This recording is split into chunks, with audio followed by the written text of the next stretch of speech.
The following is a presentation of the Matt Talk Podcast Network.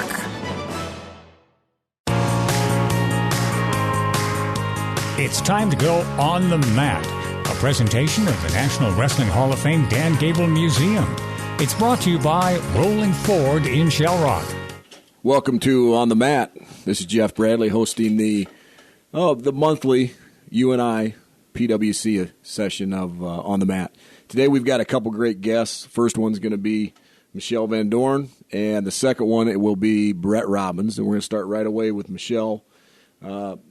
She is the Assistant Athletic Director for New Media and pertains mostly to wrestling. So she knows the team inside and out. She's been following us around for how long have you done that, Michelle? This is the start of my fifth year. Fifth year. And you know, for my money, I think you do a great job, and I know we just ran into Bob Foster. He thinks you're doing a good job, so that's a great thing. That's huge praise, yeah. So thank you. So you're welcome. Now, you're a first-time guest. Don't know if you've heard the show, but the first question always is from the kids.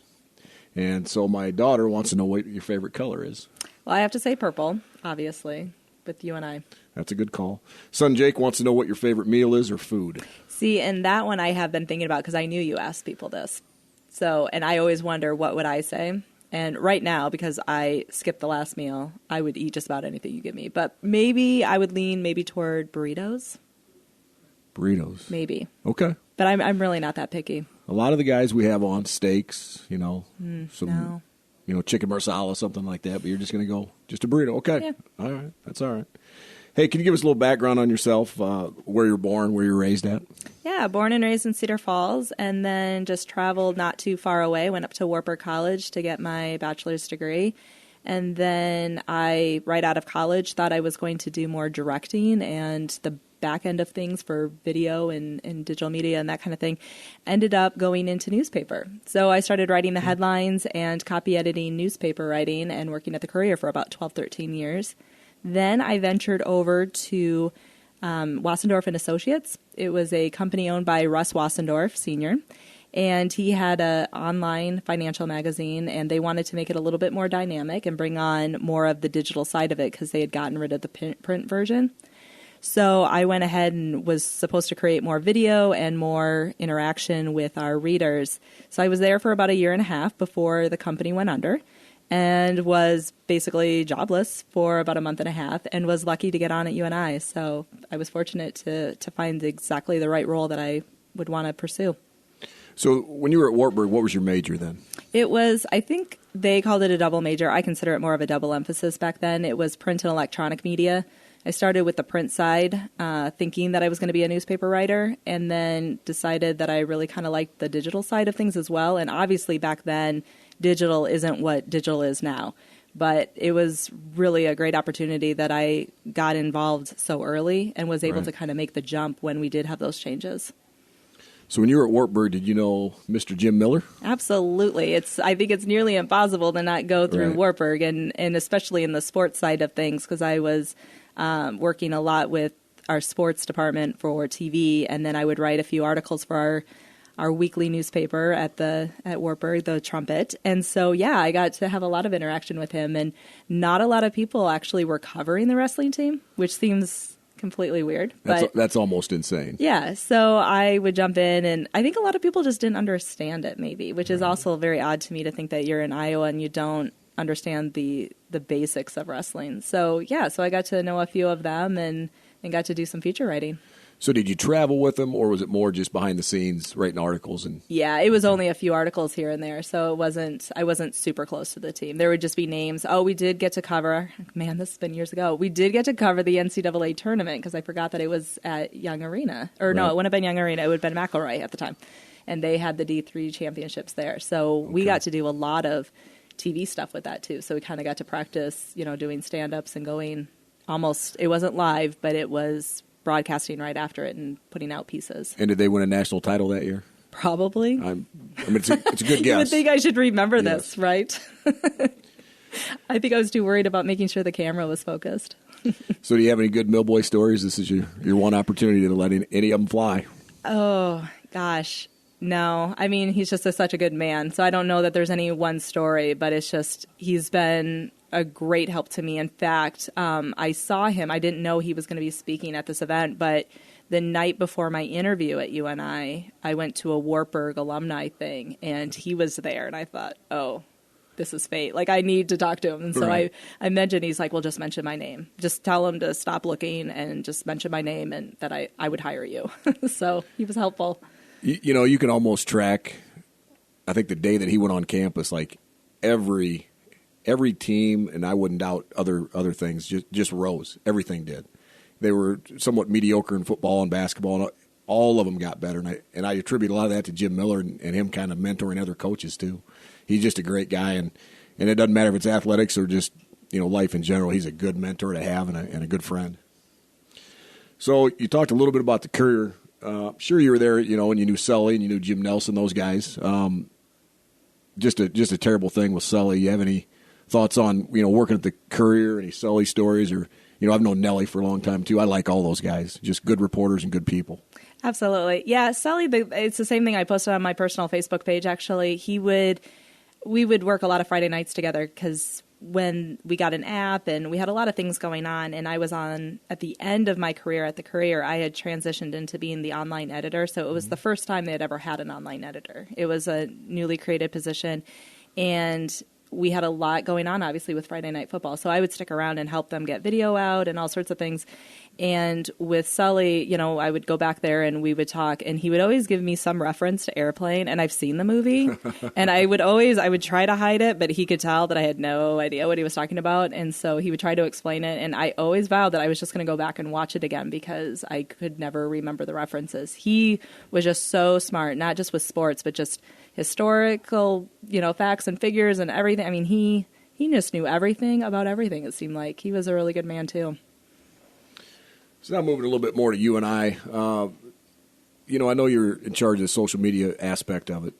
What is the guidance or maybe even compliance for the athletes? Do they have a series of classes? Are they educated each year or throughout the year on all these platforms? They aren't, and it's something that I would like to get into. I speak to most of the teams, which is funny because I don't come in usually with wrestling. It's kind of up to the coach and that sort of thing, but I usually have a presentation, and they like to try to keep it short because they've got a lot of different NCAA paperwork to get through and all sorts of things that they need to address with the team, and so social media does get kind of pushed down. The one thing that I think has helped, since I can't be in there to educate, most of these students know that their coaches are on social media, right. And most of them are very active as well, so they know that they are being followed because, you know, one of the biggest speeches I would give to them is that you have to remember your audience, and that could be a 12-year-old fan, it could be an 80-year-old grandpa, it could be, you know, your mother, it could be everything in between. And so if you don't want to say it in front of your pastor, your preach, your coach, or, you know, everything, then you need to not put it out on social media. And the big thing, and I haven't seen a lot of this lately, but, you know, the big thing is also to remember that, you know, the media is watching, and that could be a good thing and that could be a bad thing. But if you're starting to reveal things that the team didn't want revealed, right, and somebody's looking for a confirmation on a story and they can't get it, they're going to go back to that tweet and say, well, according to this. And it doesn't matter if it's already been deleted. Oftentimes you can still find it. So they're like, when you're giving your spiel, are there certain examples of famous athletes, or maybe you leave the name out, of just horrific things they've done, and then it's come back to actually haunt them? Oh, we could go through a lot of those, yeah, and just, you know, general life examples. Vodka Sam was like the perfect example years and years ago, and everybody's kind of forgotten about her, but, you know, she went super viral really quickly. And it was a girl from Iowa who had a little too much and went to a game and ended up getting arrested. And she kind of just made a name for herself. And it's unfortunate, like, the more that came out about it, she ended up in rehab and this sort of thing. And so, yeah, we gave the example of, we want you to go viral just like this, but obviously for the good reasons, you know. So there's ways to do it and still be really great on social media. Let's talk about a couple of the bosses you've had. Troy Dannon was actually probably the guy that hired you, and now he's down at Tulane. Let's talk about him first. All right. Yeah, he hired Jim Miller, I think, talked to him about what a great hire it was, so I appreciate that. And, yeah, he really liked Doug Schwab and the wrestling program, and he recognized that there's a lot of history there. And those fans are very connected to that program. So you could tell that he was trying to do things to honor that tradition and keep it alive.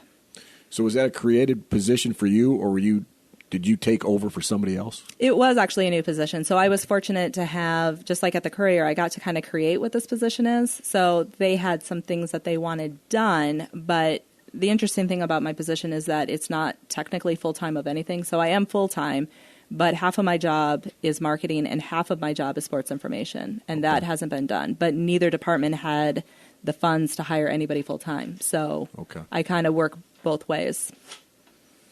And then David Harris, the new UNI AD, came on roughly March, April time frame. Guys on the team have met him. Coaches have met him. We like him a ton. Any comments on how David's doing so far? Yeah, he's really trying to connect to the staff. And, any time you make such a big change, it's going to take some time to transition and find out what works and what doesn't. And so he's really made an effort to reach out to every single employee, not just coaches, but every single employee, and have about an hour conversation with them about what they see and what they would like changed and what they think works, and just getting to know everybody so that he really has a good foundation of where he's going with the department. So I know you've been pretty much always interested in athletics. Is that the main, did you kind of see yourself going this route with athletics, or you could have been doing a media thing totally separate out of athletics? I always, from high school on, wanted to be a sports reporter. And so why in college I never actually thought about the sports information side is beyond me. And maybe it's better because maybe I would have already been burnt out by now. But it's definitely an area that is growing. There may not be a ton of jobs, but there's always different areas, even with NFL teams and other professional teams, all the way down to, high school even, probably a little bit, but obviously very prominent in college level. And so I'm very fortunate that I've been able to combine all the things that I like, because the Courier was really what I thought was my ideal job. Right. But I definitely loved working with the sports side of it the most. And it was, the most fun to go to UNI games and cover those events. And then I do enjoy news, but they're not usually as easy to capture, visually. So it's been really great that I've been able to stay in the sports side of things. So playing off of that, you talked about, obviously pro sports and some other things. What would be, in your mind, what would be the ideal job in 10 years, 15 years, 5 years that you just go, man, I've made it here. This is what I want to do, and I've reached the pinnacle? It's funny because I think about that a lot because, the older I get, it's a little harder to get up and off the court and, be videotaping. And we've been fortunate that we have a video board that helps with some of those games. There's other times I still have to shoot, manually with a camera, but other times I can use what the video board provides us. But I don't know what I would want to do differently. And so other than the long hours, I really do feel that this is ideal. And I feel like there's a lot on my plate. But when I think about, well, what could I give up or what would I want to give up, I don't know what it would be, because there's just been so many great things about this job that makes it perfect. So climbing the ladder, to an associate athletic director, higher up like that, or is that too much administrative for you? I think it would be, because I had looked at or considered that, we had some switches with our senior women administrator, and I definitely didn't want the position right now. I'm not in that kind of, position to just jump into that role, but it made me think, well, maybe in 5-10 years, would that be something I'd want to do? And I don't know that it is. It's definitely a lot of administration and a lot of, paperwork, and their job is important, but I'm not sure it's what I would want to do. Right. I know you've done some coaching too, and maybe not at the Division I level, but I know you've coached. So does that give you a different aspect of maybe what the coaches are going through and athletes are going through, even though it's not on quite the same level? A little bit. And, it's funny because, it's junior high, so obviously not a Division I level. But it's funny because the same stories come up. It's not the same level, but I'm telling you, it's got its own trials and tribulations too, doesn't it? It really does, yeah.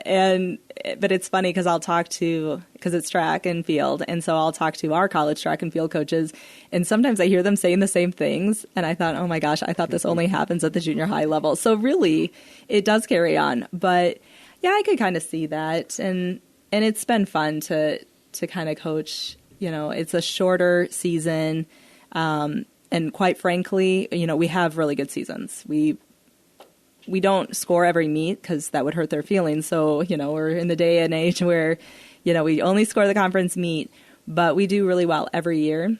But, quite frankly, I could probably lose every conference meet for the next 20 years, and they're still going to keep me because they need a junior high coach. So in that level, the pressure is kind of off, and we get to have a lot more fun. But, yeah, it reminds me of why these kids in college got involved. I mean, it was fun at that age, and it still should be. Well, I think that's a good point. I think a lot of athletics is more about the instant gratification and winning and getting your hand raised or whatever than actually enjoying the sport. So that's a good point. Let's go to, I don't want to really set you up here, but I guess this question's going to. What is your favorite sport to cover? Ooh. And I know it's wrestling thing, but just, be honest, and maybe there's 2 or 3 of them that are all the same.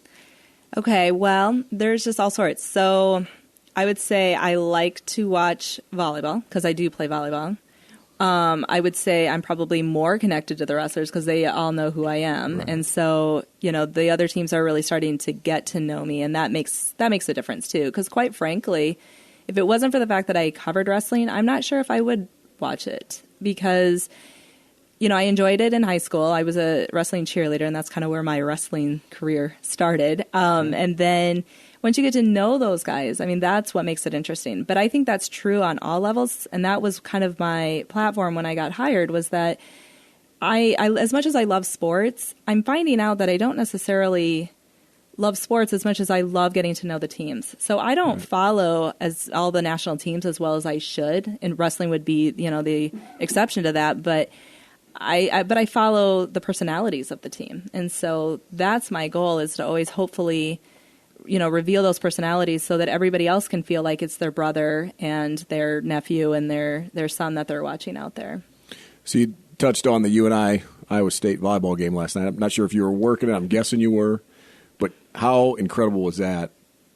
I was not there. I've talked to a bunch of people that were. Just said it was off the chart great.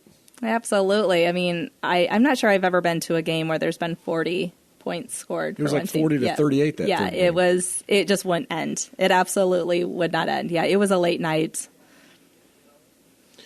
Okay, just have 1 minute left in this segment. Our crowning achievement is the national tournament. So I know it's a lot of pressure for you. Can you kind of just walk through your national tournament experience in about a minute? Wow. Yeah, it's all sorts of things. So I'm down there. I capture video. We can't use it for replay, but I can capture, different interviews and that sort of thing. And then I have to get pictures. I'm writing the story. I'm making sure all the stats are right. I want to make sure that our wrestlers are connecting with the media so that, they get the interviews that they need. So it's a lot of running around and making sure that our media has what they need, as well as our fans through social media.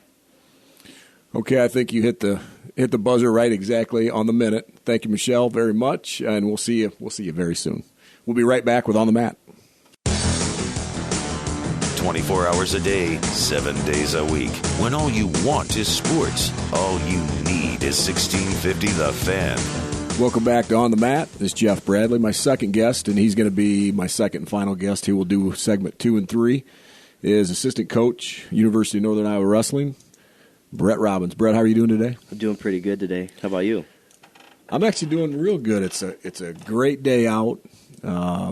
UNI took out Iowa State in volleyball. Took them out in football, 9 days ago. It's good to be a Panther right now. Yeah, it's always good. Hey, I know you had a pretty eventful summer. That's what I'm going to start with. You just turned 30 about, a couple weeks ago? Week Friday. ago? Last Friday. So you're 30 years old. 30. So that puts you in a whole new light with me. Now you're a grown man. Pretty elite club. We can have grown man conversations. But the bigger thing is you got married in July. Yep. So let's talk about married life, because you've been married now for a couple months, and the honeymoon, and where'd you go, and all that good stuff. Okay. I got married July 16th, so 2 months down and a lifetime to go. There you go. To a gal named Holly. We've been dating for, 6.5 years, and figured it was time to get it done. So we got married. It was a great day. It was great weather, surrounded by a lot of friends and family, and really couldn't have asked for a better day and a better reception and wedding. And it was just a great time for us. And then, where'd you go to the honeymoon, out in Nashville? Yeah, so a couple weeks later, I went to Fargo camp actually the week of our wedding, and I did that, and I came back, and I was planning on going to Fargo to help coach Team Iowa, but I got put on the back burner, and somebody else went in my place. But we went out to Nashville for a couple of days, and that's a great part of the country right there. That was awesome, yeah. And we've never been. We've only heard good things. So we saw the city and went down and saw different bars and guys playing music and tried barbecue, and then for 4 days we had a cabin out in the Pigeon Forge area, and we were about 20 minutes from Smoky Mountain National Park. So we were able to go into the park for a couple of days, went hiking, went biking, and still far enough away in a cabin where we weren't near anybody. So it was a good time to get away, and we were on the road for a total of about 10 days, and we still liked each other after that. So I figured we were pretty good. Let's get into a couple events that actually one that's passed and a couple more that are coming up. Let's talk about the UNI golf outing. We had it late August. It was just my personal opinion, great event. Just tons of people out there, and you're friends with everybody. Everybody has a good time. Great little bags that Allison Schwab put together with shirts and all sorts of little things. And let's just talk about that and how that helps the club also. So, yeah, we had our PWC golf outing, Schwab Mob golf outing, if you want to call it that. And, it's a great event. We had, I think the past 2 years we've had 144 golfers, so we sold out. And then this year we were about 120. But it ended up turning out to be a great day. And, it's great to have all that support back from, friends of UNI Wrestling, alumni, just anybody who supports the sport of wrestling too. And, I rode around with you actually, and we went around and we were able to hit some balls and hit some putts and try to help teams out and just mingle and catch up with guys. And it's always a lot of fun, and it's always a great time. And some guys play really well, some guys just do it for fun. And at the end of the day, it's just awesome to get everyone together and feel that camaraderie with the wrestling community. And then just last weekend, so Saturday, we had two people very near and dear to us, UNI Wrestling, get inducted in the UNI Hall of Fame. And it was Sandy Stevens and Rich Powers. Rich Powers was a 3-time All-American. And Sandy Stevens is pretty much the best announcer I've ever heard in my life, regardless of what level she's announced, and just a great person. So I know you went to the brunch and some of the ceremony. You want to talk a little bit about that? Yeah, so we got there and went up to – I saw Sandy Friday night actually and said hi to her, but saw her and Rich Saturday morning, went up and congratulated them again on just their honor. And, it's not an easy thing to get into the UNI Hall of Fame, especially wrestling. It's pretty difficult. And those guys are held to a pretty high standard. So, and that's not a knock on anybody else, but for wrestling, it's a pretty elite club. So for Rich Powers to get in there, like you said, he's 3-time All-American. He's from Illinois. He came over here, and he had a heck of a career.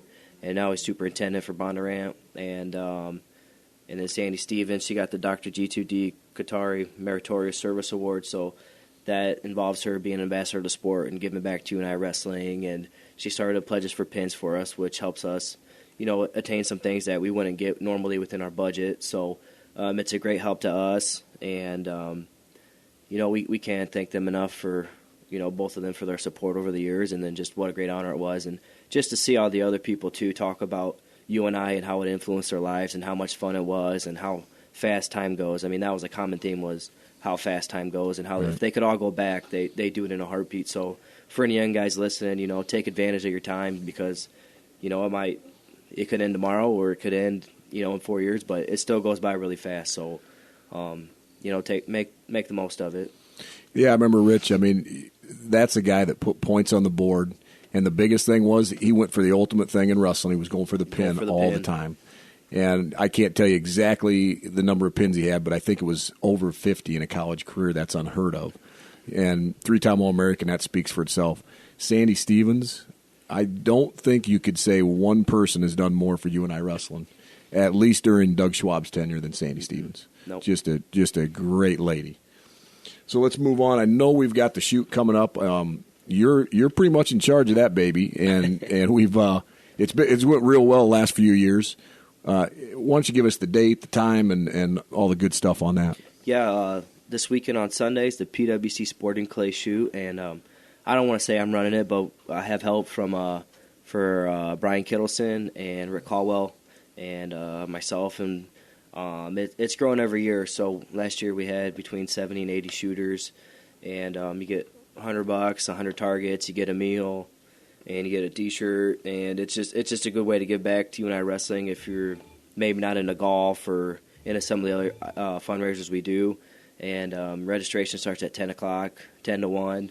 Event starts at, rules meeting 12:30. Event starts at 1. And, we just run you through the stations. There's 10 stations, and you get 10 targets at each one. So if you're an avid shooter or enjoy being outdoors, it's a great time, or like hunting and fishing. So a lot of those guys will be out there, and it's just a good event. It's fun. So I always have a good time out there. And let's also mention, you don't have to come out and shoot if you don't want to. You just want to come out and talk to the coaches, probably a few athletes out there. Yep. Just come out, hang out with us, have fun, watch some guys shoot some clay pigeons, and then, it'll be a good day. It's always a good event. So I'd like to see a lot of people out there on Sunday. So the next big thing after that is going to be our UNI homecoming. And we've always got, I don't know if it's the biggest tent for the athletics, but it's one of the biggest, and we've got a great showing every year. I think Dave Williams up in Charles City cooks just a ton of ribs for us and does a great job. Talk a little bit about when that's coming up, specifically the time, and if there's anything else wrapped up in that homecoming week. Yeah, so homecoming weekend is September 30th and October 1st this year. So on the September 30th, there's an open gym workout, and that'll be held in the West Gym at 4 p.m. And it's going to be run by the guys. We can't be involved in it, but it's open to the public, and we'd like to welcome everybody and, friends, alumni, everyone to come in and check it out and see how hard these guys have been working. And then also on Saturday morning, October 1st, 10:30 a.m., there'll be another open workout, and, that's up to the guys and what they want to do, but, we can't have any hands-on on that, so we stay out of it. But it's a open workout, and it's open to the public, and we like to have as many fans there as we can.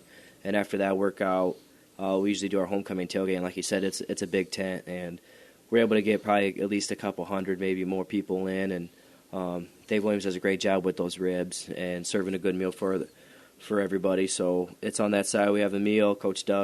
Head coach Doug Schwab goes on, and he talks about the team. He introduces the coaches. He maybe does a preview for the upcoming year and his expectations. And it's a great way to honor some people, because we know we're going to honor some people there and people that support and are friends of UNI Wrestling. Yeah, homecoming's a great event. If you haven't been to it, please put it on your calendar. A lot of fun, see a lot of old friends. Last one. Now this is going out a ways, because it's going to be during the MAC conference, which UNI is hosting in the McLeod Center this year. But we've got a UNI all-class reunion. Yeah, the all-class reunion. We're trying to get back as many alumni as we can. And they did this a few years back when I think it was Coach Briggs and the 1950 team got put into the Hall of Fame.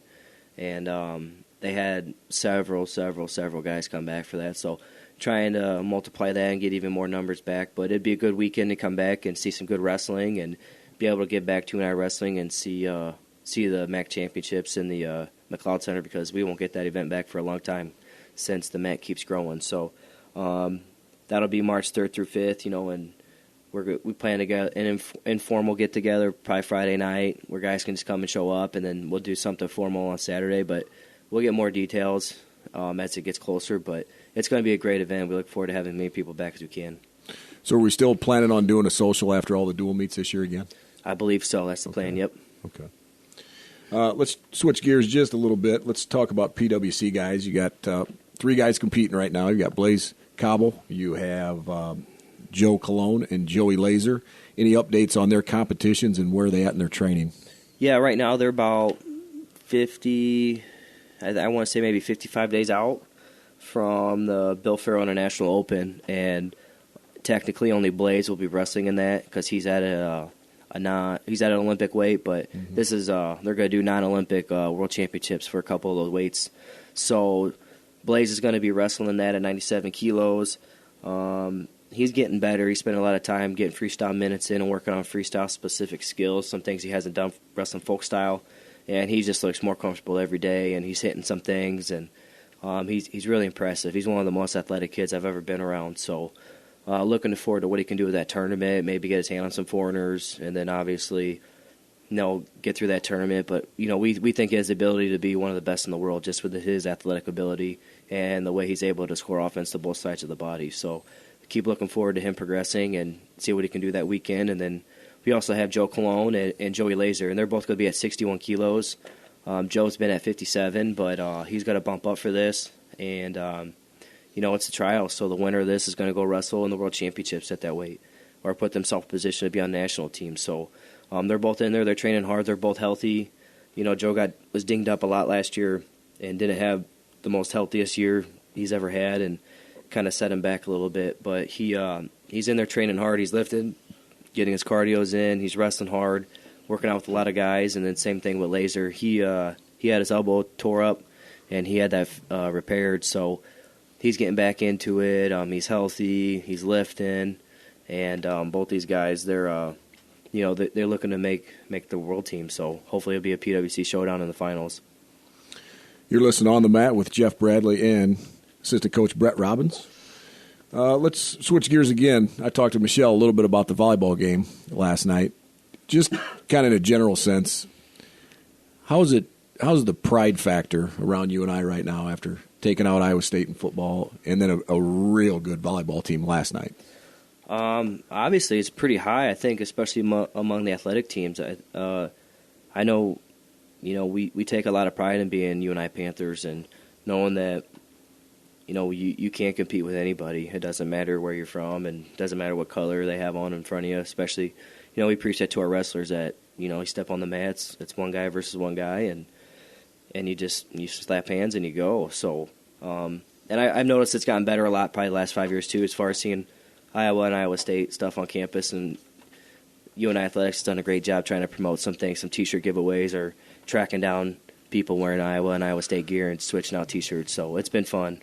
So is Coach Schwab still doing that, running across campus if he sees somebody wearing Iowa or Iowa State? He'll definitely call you out. And he'll swap a shirt right on the spot. Yeah, he's done that before. Yeah. That's classic. I just love that. Let's talk a little bit about the preseason workouts. PWC's going right now, obviously. Guys are in there, and they're working hard. Is there any certain things we're working on individually or as a team? Right now, we started our preseason lifting, so guys are in there in the mornings, and we're doing some running too, so they're getting those in. And then as far as working out, a lot of it's on their own right now, and they're coming in the afternoon and working on skills. And I don't think everyone needs the same skills, but guys are in there and working on things geared maybe more specifically towards them for the year, some things they needed to work on for the upcoming year. So a lot of, obviously bottom's a big thing. Like, you want to be able to get away from guys hand fighting, scoring from attacks, making sure you have a go-to attack, things like that. So guys are in there, they're working hard, and, I'm pretty excited for the year. Let's talk we don't have too much time left in this segment, but let's talk a little Olympic wrestling. The Greco team, I thought, was a little bit disappointing, and obviously it's because there's high expectations. And freestyle started a little slow, ended real good towards the end, and of course we got a gold medalist on the women's side. Let's talk a little bit about that, and then I might have some little rebuttal questions for you too. Yeah, I'll start with Greco because that's what you mentioned first, and we had a medal a long time. Then Andy Bisick at 75 kilos got 2 bronze medals, and he was probably our favorite to get a medal, and he fell short of his goal. He lost in the quarters, and then his guy lost, and he was out. So it was disappointing, and especially for him. I was on junior world team with him, so I have a connection with him, and those guys work their tails off, and it's the Olympics, and it is hard. So I don't blame anybody. There's nobody at fault. I mean, it's just a tough tournament. So Robbie Smith fell short of his goal, and I think he was the next best bet to get a medal. He got 5th at the World. So I think the direction's going the right way, and Coach Lindland's bringing in guys, bringing in athletes and younger guys to keep building on that momentum that he has going. And I don't know what those guys' futures hold for him, but if they wanted to keep wrestling, I think they certainly could. Freestyle, we had Dan Dennis, and he lost to Dubov of Bulgaria in the first round, and that wasn't a gimme match. That guy was a 2-time world medalist. He's got a silver and a bronze, and I thought it was going to come down to who got on top first, and Daniel fought hard, and then guy got to his legs and got on top and ended up winning. So I know it sucks for him, and I've known him for a long time. I've known him since junior high school, and we were great friends in high school. And whenever I see him, it's like we haven't missed a beat. So you feel for a guy like that because you want him to be able to continue to go on and wrestle, and it just kind of sucks with the you lose and your guy loses and then you're out unless he makes the finals to follow him through. So it's disappointing, but he's still a hell of a wrestler and did a great job. And then 65, Frank Molinaro wrestled heck of a tournament, probably the best he could have, I think, and he's gotten better throughout the year. And he lost to Asgarov from Azerbaijan, and then he followed him through and came back, and he won a couple matches, and he was in the bronze medal match against the defending world champion that hadn't lost over the years. So he's in the match, so it's back and forth match, and he's actually in on a leg to score as time runs out, and almost won the match. So 5th place at the Olympics, and I'm pretty sure he still plans on training. So that'll be it's good for USA Wrestling. It's good for him, and hopefully he can get a medal in the upcoming years. But he wrestled a great tournament. Okay, we're going to be right back on the mat. Football, basketball, baseball, hockey, and more. We've got it all covered here on 1650 The Fan. We are back on the mat with Jeff Bradley and Brett Robbins. Brett kind of cut you off there on the Olympics. We're going to finish it up and then go into some UNI stuff. But let's go back. Let's finish out the freestyle part of it. Yeah, so on the last 4 weights, the USA got 2 medals on that side, and Jaden Cox, he got a bronze and wrestled a great tournament. Didn't look like he was ever rattled or kind of shaken up. That guy just wrestled. One word I can use for him, I think, would be fearless. He just went out and scrapped hard and scored lots of points, and he sucked it up when he had to as well and was able to win some tight matches. So, hats off to him, and he's still a senior, so he's got another year at Missouri, one of our conference rivals. And then the lone gold medalist for the United States here was Kyle Snyder, and what a run he's been on. World champ, Big Ten champ, NCAA champion, Olympic champion. He's still got 2 years left at Ohio State. So, and he's a guy that he's a student of the sport. He just tries to keep getting better and better, he says, and he wants to wrestle for a number of years. So, both those young guys are fun to watch. Yeah, I'll tell you what, when I watch Snyder, he wrestles like a seasoned pro. I mean, you can see him, a guy might score on him or might come close to scoring on him in the first period. It's not going to happen again. No. It's like he's actually thinking out there way beyond. I believe he's 20 years old. It's incredible how good he is and how tough he is at that young age. Yeah, he's fun to watch, and like I said, he goes on, has fun, and he's a student of the sport. And then Tervel Donognev at heavyweight he was in a medal match. He made the semis after battling back early on. Was down 5-0 and came back, and he was my old roommate when he first got out of Kearney up here at UNI, and he got his first world bronze. So, sad to see him go out like that. He battled a lot of injuries this year, but a heck of a competitor. And I guess one stat for him that's pretty impressive is he's been in a medal match every international tournament since he started wrestling internationally. So that's proven consistency over time, and that guy's a student of the sport too, and has a lot of fun, has a lot of passion with it. And then last but not least, Jordan Burroughs, not the tournament he wanted, but what a great ambassador for the sport of wrestling and the popularity that's grown within the United States just with him and his following. So, the Olympics are hard. There's no other way to put it. And, he just didn't get it together that day, and I can't speak for him for what happened, but, I still think he's one of the best in the world, and it sounds like he's going to bounce back and continue to train. So, looking forward to seeing him back on the mat in the future. Now let's talk about the women's side. Yeah, women, they had the first ever United States gold medalist in Helen Maroulis, and I think she's one of the most exciting wrestlers to watch. Now I'm not even going to say the word female, but wrestlers, period. She has great skill, great technique, and she's actually fun to watch. And she went down a weight. She was world champion at the weight above last year, and she went down a weight and wrestled the Japanese female who was 13-time defending world and Olympic champion. And It's funny. I saw a video on Twitter, but it was Helen tweeting out she was studying film on her from years ago. So she's been preparing for this for a long time, and she's fun to watch. She's fearless. She just keeps trying to get better, and I have a lot of fun watching her compete. So hats off to her, and hats off to her becoming the first United States first female wrestling gold medalist. Yeah, and I know we've talked about this before. I mean, for my money, she's the most fun to watch of all the Americans, male or female, and had the biggest victory there. Yeah. Knocking off, a dozen-time world champ. It's unheard of.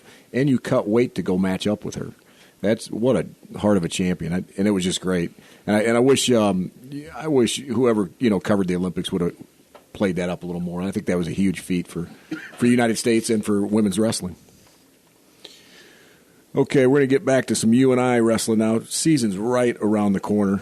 Let's go through the schedule, and then time allowed, we're going to try to go through the lineup a little bit, or possible lineup. Starting off right away, November 11th, it's going to be a double duel, Nebraska Kearney and Utah Valley in the West Gym. Yeah, we that's our first duels of the year, and we're bringing those teams in, and we look forward to being hot and rowdy. And Nebraska Kearney, they're a great team, even though they're Division II. They've gotten, I think, a trophy the past 9, 10 out of the 11 or 12 years. So they just got a new young head coach, Dalton Jensen, assistant coach Andrew Sorensen. He's part of the club last year, and I expect them to bring a tough team. And Utah Valley, they had an All-American at 33 last year. I believe he graduated, but they're doing something right down there, and they have some great athletes. So looking forward to having those teams in the West Gym. And then just a week later, going to take probably a notch up in competition. Virginia Tech's coming to town. By all rights, they're going to be a top 3 to top 5 team coming into the West Gym. I've seen some have them as high right now as number 2, and they've earned that. So that's going to be a great scrap in the West Gym on November 18th. Yeah, Virginia Tech, they bring a lot of firepower back to the West Gym, and we have great matchups at 25, Peters and Dance, and they've battled in the past, and I think they're going to be 2 and 3 in the rankings, and they're pretty solid up and down the lineup. So we're going to have to be at our best, and it's early. It's an early test for us, but I think we have the advantage of being in the West Gym, and we like that place. It gets hot and rowdy, so having them that early would be a test and see where we're at as a team. And then just about a week later, another Virginia team coming to the West Gym. So our first 4 dual meets are in the West Gym. You're going to have Old Dominion head coach Rat Martin. Yep, Steve Martin down at Old Dominion, and that's going to be our first MAC opponent for the year. So see where we're at with them. And they lost a couple guys, but they're always a solid team, and they always have guys that are capable of getting to the national tournament. And they bring Jack Deckel back. He got 4th as a freshman at the national tournament. Really broke through that tournament, and he's been pretty steady his whole career. So, we look forward to a tough duel with those guys. And then always a great event, the UNI Open. It'll be on. It's always the first weekend of December. It's on December 3rd, and right now, do we know where we're having that at? Not off the top of my head. Okay. I know that we usually have it in the Dome. There's a chance that there could be a football playoff, and I'm hoping there is a football playoff. And then so there'll be a little more to come on the UNI Open. But obviously we will have it, and we will have it somewhere in the Cedar Valley. And then we're going to get into December, starting off with a Big Ten opponent, Wisconsin.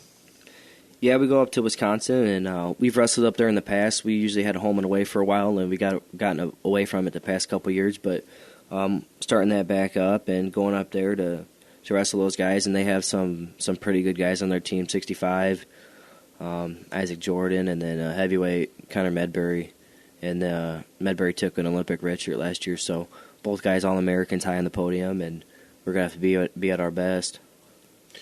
And then the new year, so it'll be January 1st and 2nd, down in Chattanooga, Tennessee. Southern Scuffle have not been down there. Can you tell us about the Southern Scuffle? Yeah, we've usually in the past gone to the Cliff Keen, and then in early December, and then gone to Midlands, and then sure to switch it up and try to see some different teams.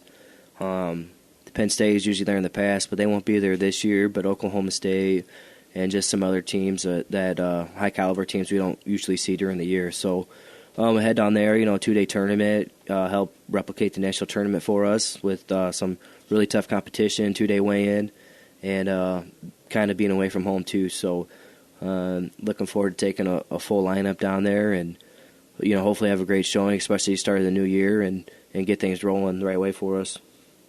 You're listening On the Mat with Jeff Bradley and Brett Robbins. Okay, that gets us to getting close to the middle of January. You've got MAC Conference starting, Northern Illinois and Central Michigan. Northern Illinois will be in the West Gym. Central Michigan will be out in Mount Pleasant. Yeah, and, Northern Illinois, they have some decent guys on their team. They have some good athletes and some guys that wrestle at the national tournament. They had a MAC champion last year, and at 33, and they have some other guys, some others that are pretty darn good. So, we have to be ready for everybody. And then Central Michigan, they wrestle a pretty stingy style, so our guys are going to have to work hard to open those guys up and look to put points on the board. We can't hold back at all against these guys, and and that's how they wrestle, and that's a kudos to them. But we just have to be ready to go out there and put points on the board. And then in-state rival Iowa State on the 20th of January down in Ames. Yeah, and that's a duel we look forward to because it's an in-state school, us and Iowa State. And, we've had some close dual meets in the past. We beat them one year. They've beaten us. But, it's usually a pretty intense meet, and guys get up for it. So they're going to have to get up again and, week after week. And, hopefully we're able to go in there and put on a good showing. Then we're back on the road going out to Ohio. You've got Ohio University, Kent State University. Then back at home on the 6th of February, University of Oklahoma's coming back. Yep. So we hit our road trip over there, and then come back. We have Oklahoma, and we had home away with them too. And we got away from that the past couple of years, and we started it back up. And they just got a new head coach, Lou Roselli, so we'll see what they bring. But they're going to have an All-American at 25 back, Ryan Milhoff, who Dylan Peters wrestled a couple times last year. And, they have a tough team. Traditionally, they've been one of the toughest teams over a period of time. So, it's great for us to bring them to the West Gym and kind of rekindle that rivalry we can have with them. And then to close out the dual meet portion of the schedule, University of Missouri down in Columbia, tough place to wrestle. And hopefully that's for a MAC title.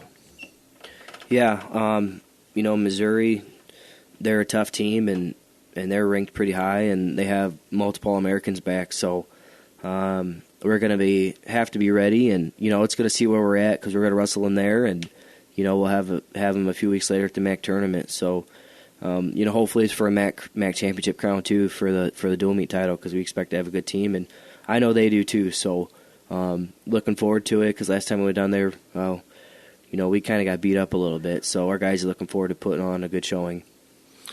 And then obviously we've talked about this already, MAC championships in Cedar Falls at the McLeod Center.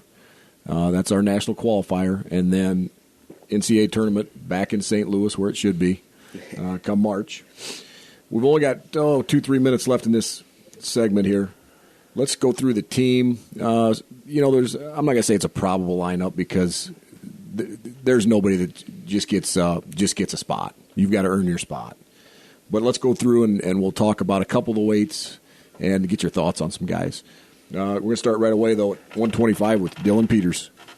It's no secret. Dylan, pretty darn good wrestler, 2-time All-American, and he wrestled the national tournament with a banged-up knee, and he got that thing fixed. So he's progressing really well, and we look forward to having him for the year. And there's some young guys behind him too that are hungry, Jay Schwarm and Tanner Rowetter. So it's not a gimme for him, but he's looking forward to finishing his senior campaign in the West Gym. Let's bump up to 133. Josh Albert, national qualifier. Josh Albert, man, great summer, great spring, summer, fall. He changed his body a little bit, got on a pretty serious lifting program, and he looks great right now. And he's going through preseason, so just I'm really excited to see him wrestle and compete because he's kind of a different guy right now than he was last year. 149, possibly Max Thompson. He's probably leading the way, but any thoughts at 149? Yeah, Max Thompson is there, and he was highly touted coming out of school. And, I don't want to sell our other guys short either because we have some guys competing. Jesse Etherington might be there, and then Hunter Washburn. He was a freshman, and he's from Auburnett. He put in a great freshman year and had a great summer. So I don't want to say it's a gimme to Max, but he's probably the front runner right now. But those guys are going to compete and sell it on their own, and that's the thing about wrestling. That's why I love it. Let's bump up to 165. Cooper Moore on his senior year, two-time MAC champ. What are we expecting out of Cooper this year?